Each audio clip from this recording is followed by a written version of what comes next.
That's cool.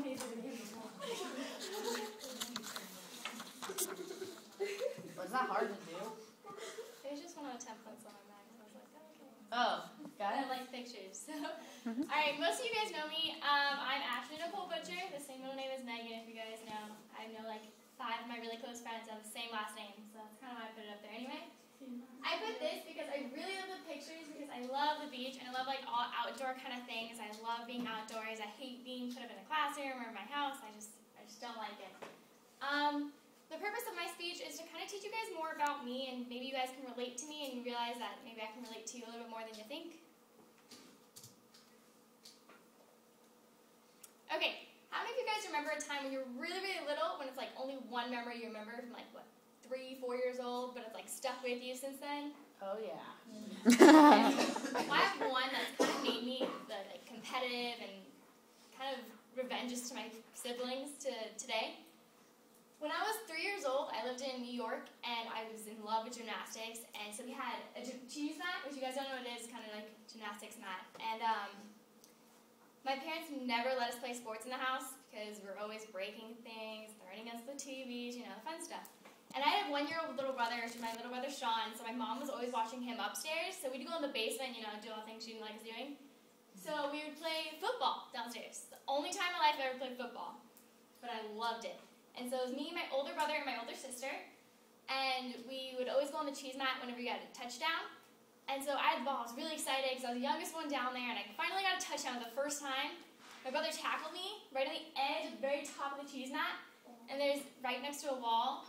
And so there's like the little wood corners, and I hit my head right on it. And next thing I knew, I was bleeding really, really bad, and everything was covered in blood. Oh.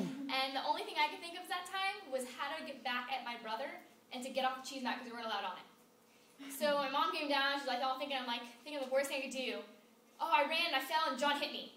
My older brother's name is John. He hit me. That's all he did. That's all that happened. He just hit me. There's all blood squirting out. She's really confused. That's the only thing I remember when I was 3 years old, but it made me more competitive where I always have to win something because he can't take it away from me. So the last time I played football, by the way. I was born in New York in Long Island, and I lived there until I was around 5 years old. All of my family is back there. My dad's parents were born there. My mom's parents were born there. All my aunts and uncles besides one is all in New York, all different parts of New York. I go back there every summer to kind of see all my cousins and everything because I live for my cousins. I don't know. I have 22 on my mom's side and 26 on my dad's. It's a big family. I love family reunions. I love all my cousins. I moved to Chicago for 10 months, and I got moved by my dad's work, and didn't really like it anyway, so moved right here, lived in the same house since. I love Arizona. I love the sunsets. I love the outdoors. I love hiking, so I love all our mountains. All right, my family. A lot of you guys may not know this. To everyone else, it may seem like me and my family are really, really close, and at times we are. But I've also had to learn to live by myself, too, and we've always had our problems and different kind of issues, but my siblings have always been there for me, and now I guess we're all really close. My siblings have always been there for me, always been something that I love seeing every day, and my sister's out at college, so I really miss her. This is my little brother, Sean, he's the tallest in the family. It's me, my older brother, John, and my older sister, Brittany, she's also the shortest in the family. So it's kind of a weird mix, but my whole family has always been into sports. It's never just one person kind of thing. So we all used to go to like sporting events each other, baseball games, basketball games, soccer games. This is me and my little brother at the USA girls team game like a month ago. And that's us this Christmas with my 2 dogs. I have my dog Goldie, which is the big one, and Sammy. They're really far apart. Stuff I love to do, I always have loved sports. I narrowed it down in high school to just soccer and running, basically. But I used to play basketball, softball, volleyball, soccer.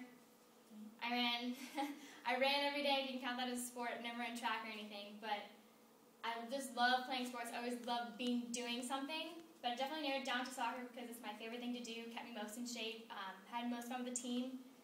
And I play indoor right now. I don't play any clubs. I used to play club all year round until last year, until early college, where we kind of screwed that over this year. Couldn't play high school, but I was on varsity team sophomore, junior year, and the JV team my freshman year. And those pictures are from that. And that's my indoor team. We were called the Goats, which is the greatest of all time. And everyone thought it was really funny just because goats, like, when we were called that. Also what I do and I love to do is I love to work at Barrows. I worked there for 2 years, and they're like my second family, so there's a lot of fun working there. And it's kind of shaping who I am today. I learned to be more open with people and more outgoing, I guess, more than I already am.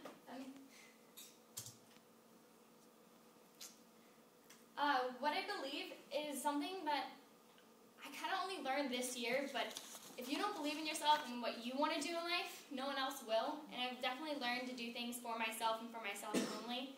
I've kind of learned this year that you can't live for somebody else.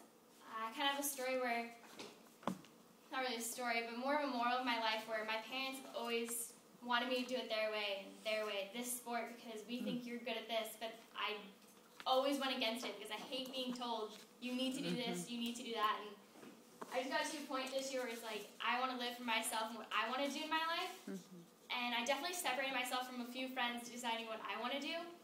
Separated myself from a lot of my old life that I used to do. I love hanging out with my friends on the weekends. I love playing soccer, I love running, and I love being open with people. I don't really hold anything in anymore.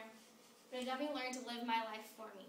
And I did this quote in the activity Brianna also said hers. That don't worry about the world coming to an end today because it's already tomorrow in Australia. And I used to think it's always the end of the world if I got something wrong or I got a B on a test or something. That's what I was like, middle school.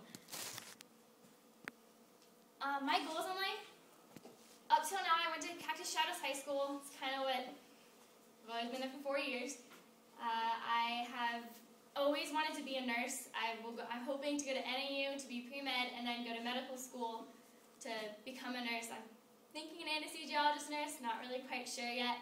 I want to be a nurse because since I was little, my grandma had a stroke, and she was my only grandparent living. She's always been like my soul, basically. She was always the person I went to for anything. Even though she lived in New York, we went back there all the time. I talked to her all the time on the phone, and she was always just there for me. So when she got a stroke, it was really, really hard because she got paralyzed from her right side, her entire right side, couldn't speak. She could comprehend you, but she couldn't really respond. So it was really tough for me, always being in the hospital with her when it really got bad. It was so hard seeing these nurses not really being able to do anything. Ever since then, I wanted to be a nurse so bad. I want to be able to help people's family who have to go through this, and I want to be able to just help people in general. I love the feeling of actually helping people, so that's what I want to do. Also, I just kind of want to reiterate what I did. My purpose of speech was hopefully being able to relate to you guys more and for you guys to relate to me more. I really thank you guys for listening this today.